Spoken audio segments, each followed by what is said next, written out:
As the second wave struck India, it seemed that we will never get any good news because there's been so much unfortunate death around us. There's been so much shortages of essential medical resources, say from beds to your injections and even medical oxygen. Though the medical oxygen, it was a logistics way. And the government has done well to ramp up the capacity in the past few days. But when it comes to a pandemic like this, perhaps nothing can be enough. But within this pandemic, the Modi government has registered a huge win against China, one that needs to be spoken about. Now, some people already had their concerns with this Chinese tech firm in the last few years, but most of them were actually backing it, including the service providers. So earlier this week, the Department of Telecommunications cleared the 5G trials to go ahead for a period of 6 months. The telecom service providers which will be participating in these trials include Bharti Airtel, the Vodafone Idea group, of course Reliance and MTNL. The part was about the technology and the equipment they'll use, and this was the point of contention because Huawei, with all its presence in India, we'll come to that, with all its presence across 5G in the world, was supposed to be one company telecom service providers were going to go to. But that has been cancelled because Ericsson, Nokia, Samsung and C. will be approached by these 4 TSPs, the telecom service providers that is, for the equipment and technology. So as of now, India has banned Huawei from the 5G trials in India and consequently as well ZTE, which is another Chinese tech big firm. Now, if I were to put this in a scale, how do I tell you that how instrumental or how important it was to ban Huawei? I'll come to the security reasons, I'll come to the procurement costs, I'll come to all that.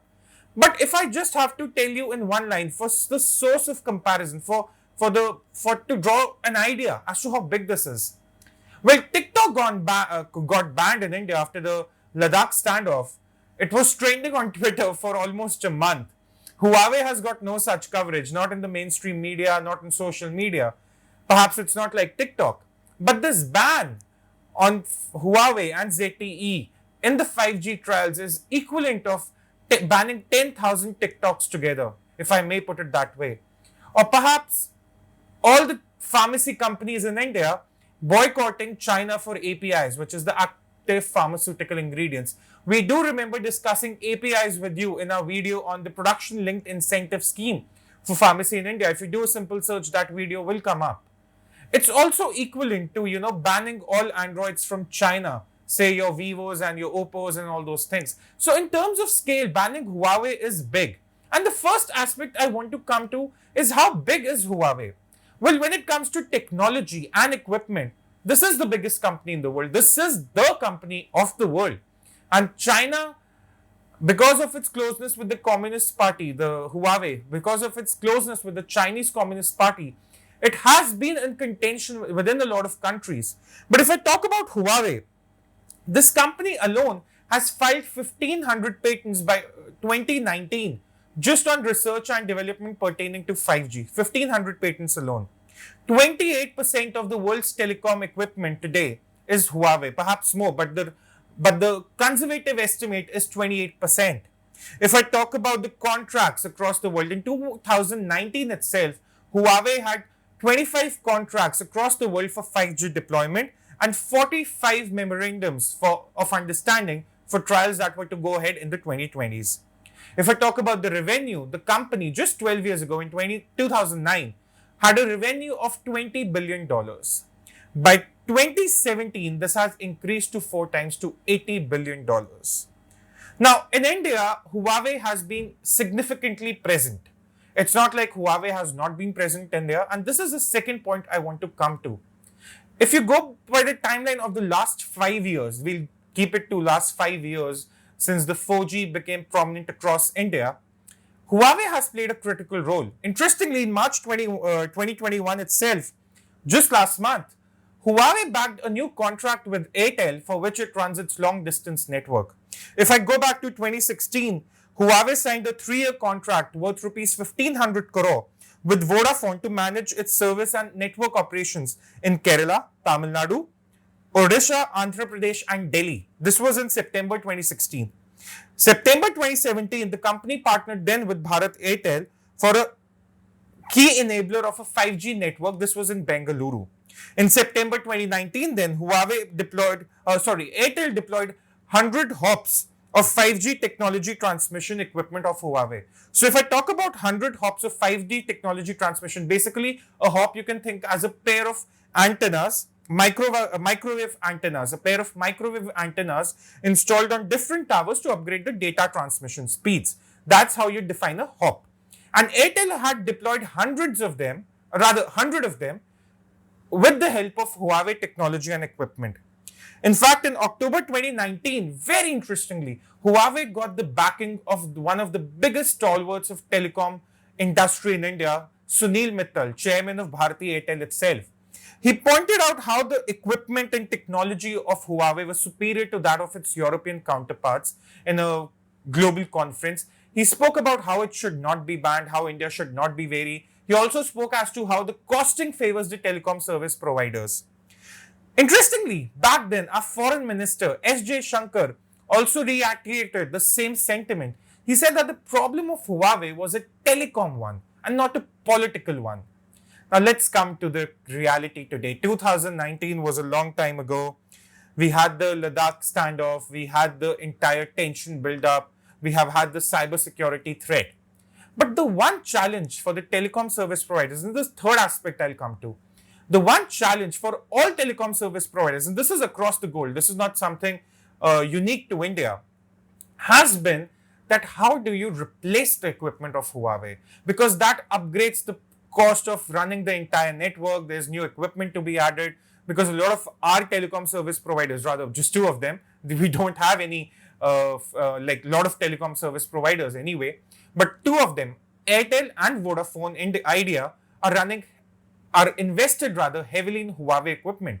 So the concern for them was, how do we balance the procurement cost? And this is the question that was being asked. This was the question that was also asked in the United States, in the United Kingdom. So this is a telecom question. It's not rather a political question. So if I come to the telecom equipment market of India, which is worth rupees 12,000 crore, there's a 25% share of Chinese products, and they come mainly from Huawei and ZTE. Now, with the ban on 5G trials, and assuming that the ban extends to the 5G rollout as well, the procurement cost for this telecom service providers would go up by 15 to 20%. Now, taking that call in the face of this reality was a very bold move by the Modi government, because we've already seen how our telecom service providers are stressed. Firstly, it was the entry of Reliance Jio, and then it was the AGR ruling. So the telecom service providers are also stressed. So they might have expected the government to go soft on them when it comes to 5G, but the government has taken a very hard stance, which is very interesting. Now, coming to the overall network of Airtel, around 30% equipment used in the overall network of Airtel, and this is a report from the Financial Express, is Huawei. For Vodafone, it stands at 40% because the 4G networks of these two telecom service providers are mainly built on Huawei. Vodafone, because it didn't catch up much, has a greater share of equipment of Huawei. So that's two factors that need to be factored in. Now, the last aspect is why this was important.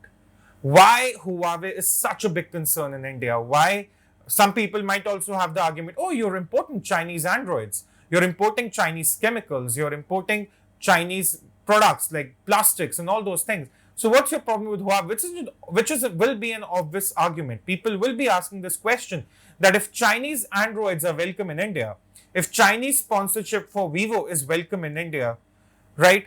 Why is it that Huawei becomes a problem? Now, the first aspect within this one is the cybersecurity issue.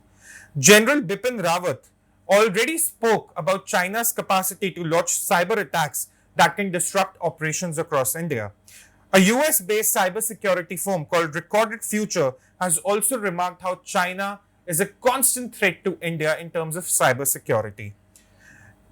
Now, when we come to the second aspect, why India needed to do this, we've realized lately, especially as our healthcare infrastructure struggles, as we realize the fallacy of import dependencies in the middle of a pandemic, that it's very important to create a manufacturing ecosystem within the country.